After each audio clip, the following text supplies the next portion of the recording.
কি দেখি পনির ভাবছো? আরে না, এটার নাম তোফু। এই রেসিপিটা আমাদের বাসায় ফার্স্ট টাইম ট্রাই করে, চলো তোমাদের সাথে রেসিপিটা শেয়ার করি। এই যে আমার হাতে দেখতে পাচ্ছ, এটার নাম তোফু। এটা জাপানিজ একটা খাবার, কিন্তু বাংলাদেশে এখন ভীষণ জনপ্রিয় হয়ে উঠেছে। তোফুগুলোকে প্যাকেট থেকে বের করে নিব।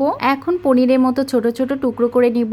এবার লবণ আর হলুদ মাখিয়ে তেলের ভেতরে লাল লাল করে ভেজে নিব।